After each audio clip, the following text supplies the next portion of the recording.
Charlton Heston, une icône d'Hollywood connue pour sa présence imposante et ses rôles mémorables dans des films épiques, a mené une vie remplie à la fois de triomphes et de controverses. Bien qu'il ait captivé les spectateurs à l'écran et laissé une empreinte indélébile sur l'industrie cinématographique, sa vie personnelle a été marquée par un amour profond et des peines de cœur. Rejoignez-nous alors que nous plongeons dans l'histoire poignante de Charlton Heston et de son épouse. Il a eu une enfance idyllique. Charlton Heston, né John Charles Carter en 1923 à Wilmette, Illinois, n'était pas du genre à rechercher l'attention. Ses moments les plus heureux étaient passés à explorer les bois et les lacs de St. Helens, Michigan, où sa famille l'avait déménagé lorsqu'il était jeune. Il aimait passer du temps dans la nature, que ce soit seul ou avec son père, jusqu'à ce qu'il atteigne l'âge de 10 ans. C'est alors que sa vie a pris un tournant soudain. Les parents de Charlton Heston ont divorcé peu de temps après qu'il ait eu 10 ans. Sa mère s'est remariée avec un homme nommé Chat Heston, quelques années plus tard, et est retournée à Wilmette avec ses enfants. Les enfants ont fini par prendre le nom de famille de leur beau-père. Cependant, le jeune Heston a eu du mal à s'adapter à sa nouvelle vie et avait l'impression de ne pas s'intégrer dans son nouveau lycée. Tout cela a changé lorsqu'il a découvert ce qui allait devenir une passion pour la vie, le théâtre. Charlton Heston avait déjà développé un amour profond pour la scène et son talent d'acteur lui a valu une bourse partielle pour étudier le théâtre à l'université Northwestern. Pendant ces 2 années là-bas, il a croisé le chemin de Lydia Clark, qui poursuivait également des études théâtrales. L'amour a éclos, et Heston était certain qu'elle était celle avec qui il voulait partager sa vie. Cependant, la conquérir ne serait pas une tâche simple. Bien qu'il sache ce qu'il voulait, Charlton Heston a fait face à la déception car Lydia, la femme qu'il poursuivait, ne partageait pas ses sentiments. Il lui a proposé plusieurs fois pendant qu'ils étaient encore à l'école, pour être refusé à chaque fois. Alors qu'il se préparait à partir après 2 ans, il a décidé de la contacter une dernière fois, même s'il s'attendait à un autre rejet. À son étonnement, cette fois, les choses ont pris un tournant inattendu. Son mariage a été doux et soudain. Heston a rejoint l'US Air Force lorsque la Seconde Guerre mondiale a éclaté, ce qui l'a poussé à tenter sa chance avec Lydia une dernière fois. Sa réponse l'a abasourdi. Sa joie ne connaissait pas de limite lorsqu'elle a accepté. Et le couple s'est marié dans une église en Caroline du Nord avant qu'ils ne partent pour le service actif en mars 1944. Leur vie ensemble allait officiellement commencer après son retour à la maison. Après avoir servi comme opérateur radio et mitrailleur aérien dans l'Air Force pendant 2 ans, Heston a retrouvé Lydia, et le couple a décidé de poursuivre des opportunités sur scène à New York. Au départ, il travaillait comme modèle pour artistes avant de se rendre en Caroline du Nord, où ils ont tenté de diriger leur propre théâtre pendant 1 an. Cependant, leur séjour là-bas a été bref, car Heston avait d'autres ambitions.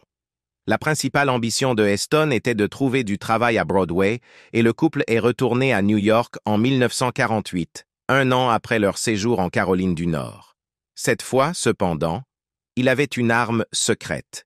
Il a changé son nom pour la scène à cette époque, prenant le nom de jeune fille de sa mère, Charlton, et le nom de famille de son beau-père, Heston, pour se créer une nouvelle identité. Peut-être était-ce le nom, peut-être était-ce juste le destin.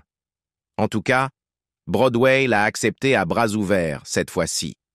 Les choses étaient certainement en train de s'améliorer pour Heston à son retour à New York. Son interprétation de Proculeius dans Antony and Cleopatra à Broadway a attiré l'attention de CBS, qui lui a ensuite offert un rôle dans leur production de Julius César. Cela a ouvert la voie à plusieurs autres rôles à la télévision, dont un a attiré l'attention du réalisateur Hal Wallis, connu pour son travail sur Casablanca. Bien que Heston ait eu l'intention de privilégier sa carrière sur scène et à la télévision, il ne pouvait pas résister à la tentation d'accepter l'offre de Wallis de jouer dans son prochain film, Dark City. Lorsque Lydia lui a rappelé son objectif initial, il a répondu nonchalamment. « Eh bien, peut-être juste pour un film pour voir ce que ça fait. » Bien que la performance de Dark City au box-office ait été médiocre, les critiques ont loué la performance de Heston dans le film. Son véritable succès, un succès au box-office, arriverait peu de temps après avec un film de Cecil B. DeMille. Curieusement, DeMille a d'abord hésité à engager Heston, considérant sa performance dans Dark City trop sinistre. La chance était du côté de Heston lorsqu'il est passé devant les studios Paramount un jour pour rencontrer des amis. Alors qu'il s'en allait, il a aperçu Cecil B. DeMille, le réalisateur et cofondateur de Paramount, debout devant son bureau. Heston l'a salué avec un sourire et un signe de la main. Étonnamment, cet acte de convivialité a suscité l'intérêt du réalisateur de le considérer pour son prochain film, The Greatest Show on Earth. Cependant, décrocher le rôle n'a pas été sans défi. Heston a décrit le processus de casting de DeMille comme non conventionnel. Il n'était jamais clair, laissant l'acteur incertain quant à ses chances pour le rôle. DeMille l'a simplement informé du film, laissant Heston incertain de la manière de réagir. Après quelques réflexions, Heston a répondu « Ça a l'air d'être un excellent film. » Et comme on dit, le reste appartient à l'histoire. Le succès de The Greatest Show on Earth a non seulement établi le film comme un succès au box-office, mais il a également remporté le prestigieux Oscar du meilleur film. La performance de Heston a solidifié sa position à Hollywood, et DeMille l'a reconnu comme une étoile montante. Leur collaboration suivante s'est avérée être un autre blockbuster, avec un rôle qui définirait la carrière de Heston. L'apparence frappante de Heston était indéniable. Avec sa stature imposante mesurant 6 pieds 3 pouces, sa carrure musclée, ses traits aigus, ses épaules larges et sa voix profonde, il incarnait l'homme de tête idéal. DeMille a reconnu son potentiel lorsqu'il a visualisé Heston avec une barbe, voyant une ressemblance remarquable avec la représentation de Moïse par Michel-Ange. À mesure que la carrière de Heston décollait, sa collaboration avec DeMille dans les 10 commandements l'élevait à de nouveaux sommets. En incarnant le rôle emblématique de Moïse, il a reçu les éloges des critiques et du public. Pour se préparer à ce rôle, Heston a étudié avec diligence des passages de l'Ancien Testament. Il est allé plus loin en choisissant de jouer pieds nus pour ajouter de l'authenticité à son interprétation. Supporter l'inconfort du terrain rocheux du mont Sinaï était un témoignage de son dévouement à son art. Bien qu'il n'ait pas été crédité pour cela dans le film, Heston a prêté sa voix à Dieu dans le buisson ardent lorsque ce dernier a parlé à Moïse pour la première fois. L'histoire raconte qu'il a demandé à DeMille s'il pouvait faire la voix off et ce dernier a accepté. Cependant, pour maintenir le mystère de qui jouait Dieu, DeMille a prétendu qu'il s'agissait d'un acteur inconnu dont il ne révélerait pas le nom. Et ce n'était pas la fin de son implication dans le film. Mais l'implication de Heston ne s'est pas arrêtée là. De manière surprenante, un autre membre de sa famille est apparu dans les 10 commandements, son fils nouveau-né, Fraser C. Heston. DeMille a organisé le tournage de la scène où le bébé Moïse est placé dans un panier sur le Nil pour coïncider avec l'âge de 3 mois de Fraser, reflétant ainsi le récit biblique. Après son succès dans les 10 commandements, Heston est retourné à ses racines dans les westerns et les films d'aventure. Il a joué dans Touch of Evil, un thriller aux côtés d'Orson Welles, qui initialement n'a pas bien marché mais a ensuite été reconnu comme un chef-d'œuvre classique. On raconte qu'Orson Welles devait initialement seulement jouer dans Touch of Evil. Cependant, lorsque Heston a accepté de jouer dans le film en pensant que Welles le réalisait, le producteur a modifié les plans, y compris le choix du réalisateur, pour s'accommoder de la préférence de Heston. Heston a beaucoup apprécié travailler avec Welles, surtout parce que Welles permettait aux acteurs de donner libre cours à l'interprétation de leurs personnages et d'improviser les dialogues selon leur propre compréhension. Cependant, tous les réalisateurs avec lesquels Heston a collaboré n'étaient pas aussi flexibles. Il allait bientôt le découvrir à ses dépens. Après ses expériences avec DeMille et Welles, Heston a eu l'occasion de travailler avec un autre cinéaste renommé, William Wyler. Il a décroché le rôle principal dans Ben-Hur après que des acteurs comme Marlon Brando et Rock Hudson aient refusé le projet. Désireux de jouer dans ce film épique, Heston a rédigé une note exhaustive remplie de suggestions et d'idées pour la première scène de son personnage. Cependant, il a rapidement appris que Wyler n'appréciait pas ce genre de contribution. Après l'incident, Wyler semblait visiblement distant envers Heston. Finalement, Heston a réalisé que Wyler avait méticuleusement planifié chaque scène et chaque personnage, et il n'aimait pas les suggestions qui s'écartaient de sa vision. Heston croyait fermement au travail acharné et à la préparation, et son rôle dans Ben-Hur allait vraiment mettre son dévouement à l'épreuve. Il est arrivé sur le plateau plus d'un mois avant le début du tournage pour des essayages de costumes et des séances de pratique rigoureuses, notamment pour maîtriser l'art de conduire un char à 4 chevaux. Selon Heston lui-même, il lui a fallu 6 semaines éprouvantes pour apprendre à gérer 4 chevaux blancs. Une expérience qui lui donnait l'impression que ses bras allaient se disloquer. Cependant, ce niveau d'engagement n'était pas inhabituel pour Heston, car il démontrait constamment son dévouement à ses rôles. Ben-Hur est non seulement devenu le film le plus rentable de son époque, mais il a également raflé les Oscars, remportant 11 statuettes, dont celle du meilleur film et du meilleur acteur. La nomination de Heston dans la catégorie du meilleur acteur marquait sa première et unique nomination aux Oscars, rendant sa victoire d'autant plus significative. Compte tenu de l'attention méticuleuse de Wyler aux détails, il n'était guère surprenant que la performance de Heston ait résonné si profondément avec le public.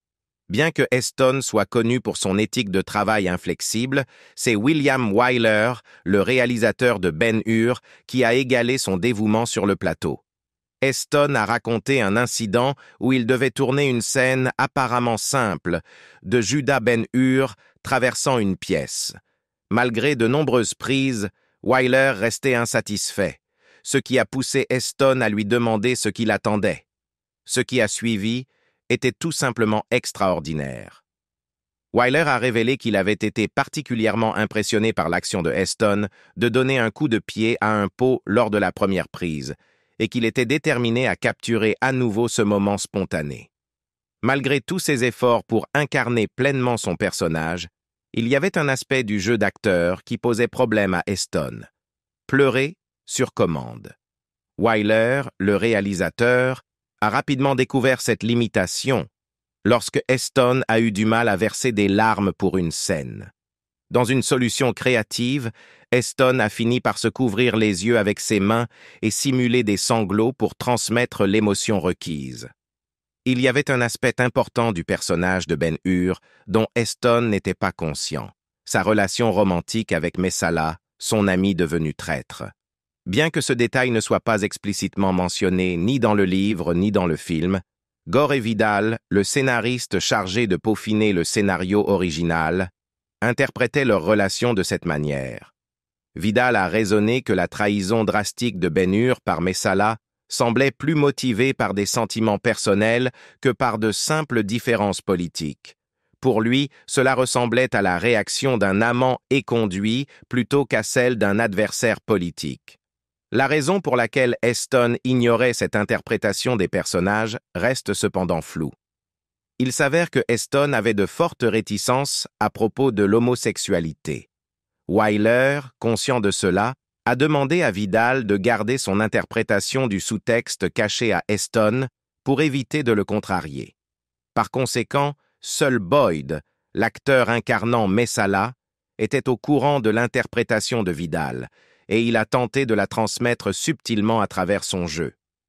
Vidal a ensuite révélé cette affirmation implicite dans la scène des termes entre Ben-Hur et Messala, dans son documentaire The Celluloid Closet, qui explorait les représentations de l'homosexualité à Hollywood. Cependant, lorsque Heston a appris l'interprétation de Vidal dans le documentaire, il a vivement réagi. Non seulement il a rejeté la perspective de Vidal, mais il a également nié que Vidal ait eu une quelconque implication dans le film. Cet incident n'était pas le seul où les préjugés de Heston se sont manifestés. Quelques années plus tard, en 1965, Heston a accepté avec enthousiasme le rôle de Michel-Ange dans une adaptation de The Agony and the Ecstasy d'Irving Stone. Malgré son enthousiasme initial, Heston a ensuite refusé de donner à Vidal la permission d'utiliser des scènes du film pour The Celluloid Closet. Il a insisté sur le fait que ses recherches approfondies indiquaient que Michel-Ange était hétérosexuel. Cette position ignorait des preuves substantielles suggérant que le célèbre peintre pouvait avoir été gay. Les critiques de la performance de Heston sont apparues en raison de la disparité perçue entre lui et le personnage qu'il représentait. Malgré son éthique de travail rigoureuse, Heston a eu du mal à reproduire le succès de Ben-Hur dans ses films suivants. Après Ben-Hur, il a appris la plongée en haute mer pour son rôle de pilote de bateau de sauvetage dans The Wreck of Mary Deere et s'est minutieusement préparé pour son interprétation de Michel-Ange en s'immergeant dans la vie de l'artiste grâce à des lectures approfondies et à la pratique de la peinture et de la sculpture. Cependant, malgré ses efforts, ses films n'ont pas atteint le succès escompté au box-office. Indomptable, Heston a continué à rechercher des rôles dans divers genres et s'est également impliqué dans des causes qui lui tenaient à cœur.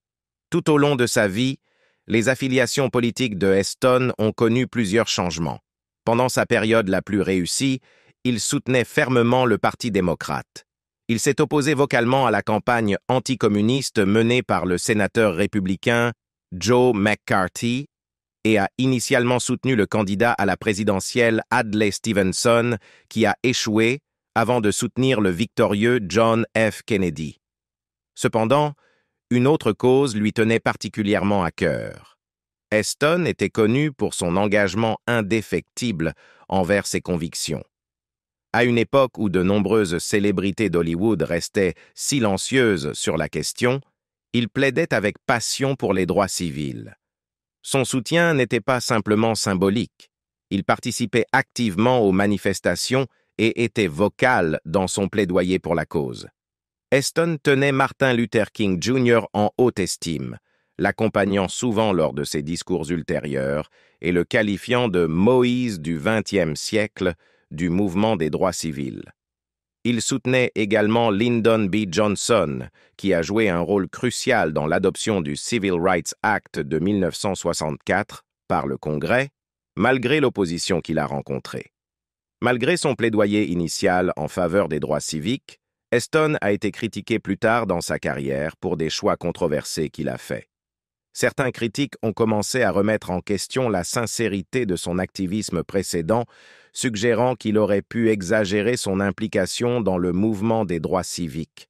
Cependant, Heston a rejeté ces doutes, affirmant qu'il avait soutenu les droits civiques bien avant que Hollywood ne le considère à la mode. Bien qu'il ait initialement été aligné avec le Parti démocrate, les opinions politiques de Heston ont considérablement changé au fil des ans. Il est officiellement devenu républicain en 1987, bien qu'il ait apparemment voté pour le président républicain Richard Nixon en 1972. Heston a attribué son changement d'affiliation politique à ce qu'il percevait comme un changement dans les valeurs du Parti démocrate. Cependant, compte tenu de ses opinions fluctuantes au fil du temps, certains pourraient remettre en question la cohérence de ses convictions. Beaucoup de gens l'ignorent, mais au début, Heston faisait partie des célébrités d'Hollywood qui soutenaient et promouvaient les mesures de contrôle des armes à feu, approuvant la Gun Control Act de 1968. Cependant, sa position sur cette question a complètement changé au fil des ans, faisant de lui l'un des plus fervents défenseurs de la possession d'armes à feu et un soutien de premier plan de la NRA. Malgré sa profession principale d'acteur, Heston s'est également engagé activement dans divers comités. Inspiré par son ami et modèle, Ronald Reagan, il a été président de la Screen Actors Guild de 1966 à 1971. De plus, il a assumé le rôle de coprésident du Task Force on Arts and Humanities de Reagan, le défendant contre les accusations d'élitisme. Pendant 5 ans, Heston a occupé le poste de président de la NRA, un rôle qui, bien que largement cérémoniel, a solidifié son engagement fervent et l'a positionné comme le visage de l'organisation pour le reste de sa vie. Cependant, son engagement dans l'activisme politique n'a pas détourné son attention de sa carrière d'acteur. Bien au contraire, malgré son implication en politique, Heston a continué à poursuivre sa carrière d'acteur avec dévouement. Bien qu'il n'ait pas reproduit le succès monumental de Ben-Hur, plusieurs de ses films ont connu un succès notable au box-office. Ceux-ci incluent des productions épiques comme El Cid et Major Dundee, ainsi que des classiques de la science-fiction, comme Planet of the Apes et The Omega Man. Il s'est même aventuré dans des films d'action à part entière plus tard dans sa carrière. Parmi sa filmographie, Will Penny occupait une place spéciale dans le cœur de Heston. Bien qu'il n'ait pas bien marché commercialement, il le considérait comme son préféré personnel. Le film a été salué par les critiques pour son départ de l'image macho typique de Heston, dépeignant un personnage plus nuancé et subtil. Heston a initialement poursuivi une carrière sur scène, donc revenir à celle-ci lorsque les opportunités cinématographiques ont diminué n'a pas été trop difficile pour lui. Il s'est même aventuré à la télévision en prime time, jouant dans le soap opera The Colbus pendant 2 ans. À la fin des années 1980, il a collaboré avec son fils Fraser. Souvenez-vous du bébé Moïse? Pour produire et apparaître dans plusieurs téléfilms. Non content de simplement jouer, Heston a élargi son répertoire en animant Saturday Night Live à 2 reprises et en faisant une apparition dans un épisode de Friends dans les années 1990. Malgré son activité continue dans l'industrie, il avait des intérêts au-delà du jeu d'acteur. Heston a révélé candidement sa bataille contre l'alcoolisme, reconnaissant que bien qu'il n'ait pas atteint le point de discours incompréhensible ou de trébuchement, il a reconnu la prise de l'alcool sur lui et a cherché de l'aide avant que cela ne s'aggrave. Certains se demandent si ces luttes contre l'alcool ont influencé son discours infâme à la convention de la NRA. Lorsque Michael Moore a interviewé Heston pour son documentaire Bowling for Columbine, lui demandant sa position sur le contrôle des armes à feu à la suite des fusillades dans les écoles, l'interview s'est terminée brusquement. Heston a affirmé son soutien au 2e amendement, suggérant que la prévalence de tels incidents aux États-Unis pourrait être attribuée à l'ethnicité mixte ou à des facteurs historiques. Il a ensuite mis fin abruptement à l'interview, suscitant des critiques à la fois des tactiques de Moore et des remarques de Heston. Heston s'était opposé à la guerre du Vietnam, mais il était un fervent partisan de la guerre en Irak. Il était ouvertement anti-avortement et critiquait fortement le « politiquement correct », affirmant que cela étouffait la libre expression. Il s'est adressé une fois aux étudiants en droit de Harvard, soulignant l'importance de pouvoir exprimer ses opinions ouvertement et sans censure.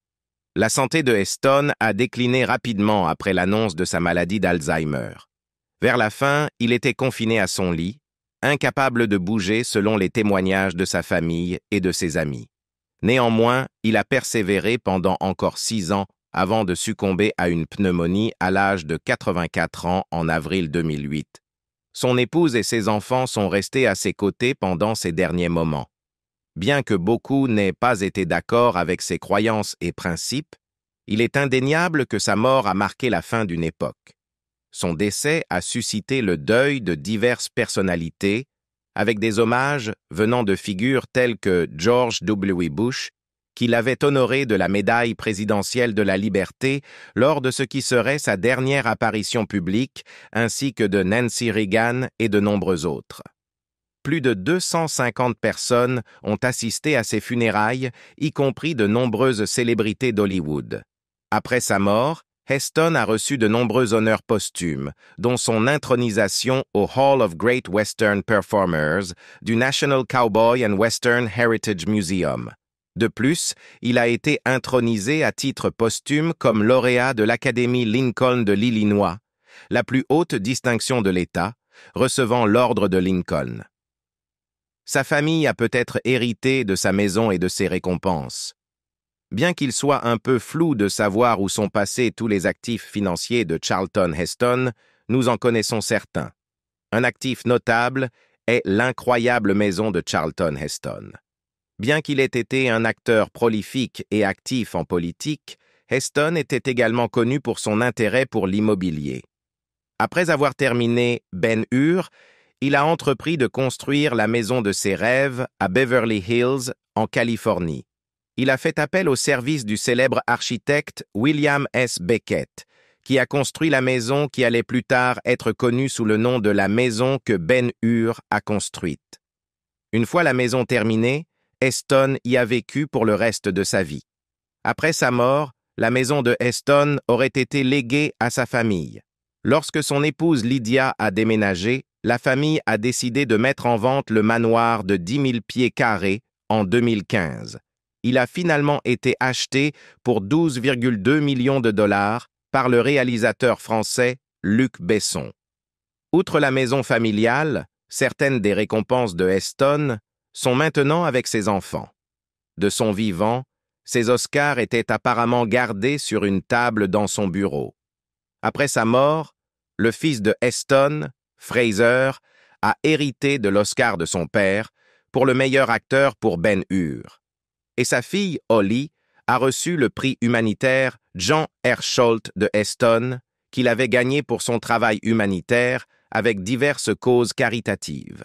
Lydia Clark Heston, actrice et épouse de Charlton Heston, décède à 95 ans. Lydia et Charlton étaient mariés depuis 64 ans jusqu'à sa mort il y a 15 ans, en 2008. Elle est décédée lundi au centre médical UCLA de Santa Monica. Clark Heston était connue pour ses rôles dans Detective Story de Sidney Kingsley à Broadway, qui a ouvert en 1949, son premier film Atomic City aux côtés de Gene Barry, et The Greatest Show on Earth, qui a été présenté en 1952 et mettait également en vedette son mari. Originaire du Wisconsin, Clark Heston a rencontré Charlton dans un cours de théâtre à l'université Northwestern. Ils se sont mariés à Asheville, en Caroline du Nord, en 1944, avant qu'ils ne partent à l'étranger pour servir pendant la Seconde Guerre mondiale. Au milieu des années 50, la mère de 2 enfants a quitté le théâtre pour poursuivre un autre médium artistique, la photographie. Selon The Hollywood Reporter, ses œuvres ont été exposées dans des galeries du monde entier et publiées dans plusieurs livres. Elle a vécu une vie incroyable, a déclaré le fils du couple, Fraser, à Fox News. À 95 ans, elle connaissait beaucoup de personnes célèbres, de John F. Kennedy à Nancy et Ronald Reagan. Fraser a également partagé que sa mère avait navigué sur toutes les mers du monde malgré sa prédilection pour le mal de mer et que sa personnalité était active et vibrante. Clark Heston a également participé activement au mouvement des droits civiques. En 1963, elle a rejoint et photographié la marche sur Washington. Charlton Heston et son épouse Lydia étaient des partenaires dévoués et des parents incroyables, selon leur fille. Lors du tournage en Égypte de son rôle de prophète Moïse dans Les 10 commandements, Charlton Heston écrivait et dessinait dans un journal à partager avec son épouse, Lydia, qui était enceinte de leur premier enfant et ne pouvait pas l'accompagner à l'étranger. C'était la première fois qu'il la quittait, au-delà de la Seconde Guerre mondiale, a raconté leur fille, Holly Heston Rochelle, à Closer. Elle a ajouté que son père tenait le journal pour que Lydia se sente incluse. Charlton a aperçu Lydia Clark pour la première fois dans un cours de théâtre fondamental à l'université Northwestern à Chicago. Il a décidé sur le champ qu'ils devaient se marier. « J'ai évidemment trouvé la bonne fille du premier coup », a-t-il dit dans Charlton Heston. Hollywood's Last Icon, une biographie de Mark Elliott. Et j'ai eu l'intelligence de le reconnaître. Mais ce n'était pas le coup de foudre pour Lydia. Il était arrogant et prétentieux et d'une confiance en soi suprême, se souvient-elle. Heureusement, elle a donné aux jeunes étudiants en théâtre de l'Illinois le bénéfice du doute. Ils ont fini par travailler ensemble sur une performance et elle s'est réchauffée à son intelligence et à son grand sens de l'humour. Lydia a accepté un rendez-vous et c'était tout, a-t-elle dit. J'étais follement amoureuse de lui. Mariée en 1944, La félicité des jeunes mariés de Charlton Heston et Lydia Clark a été interrompue par la Seconde Guerre mondiale. Charlton a quitté sa nouvelle épouse pour servir comme opérateur radio de l'Air Force et mitrailleur aérien en Alaska, où il lui écrivait chaque jour des lettres sincères. Tous deux étaient de grands épistoliers, dit leur fille, Holly. Après sa démobilisation, Charlton est retourné au théâtre et a eu sa percée lorsque le réalisateur Cecil B. DeMille l'a choisi pour Sous le plus grand chapiteau du monde. Le film nominé pour l'Oscar du meilleur film est devenu le film le plus populaire de 1952. 4 ans plus tard, Les 10 Commandements a consolidé le statut de Charlton comme l'un des acteurs les plus recherchés d'Hollywood, ce qui a apporté ses propres défis. Je pense que c'était très difficile pour ma mère d'avoir été mariée à mon père. Il était une grande star de cinéma, acclamé internationalement un symbole sexuel, dit Holly. Il avait toutes ces actrices et civils qui se jetèrent sur lui. Malgré les tentations, Charlton était resté fidèle. La raison pour laquelle je n'ai jamais trompé et que je n'ai jamais voulu tromper, c'est que j'aime mon mariage, a-t-il dit. Rien ne vaudrait la peine de le mettre en danger.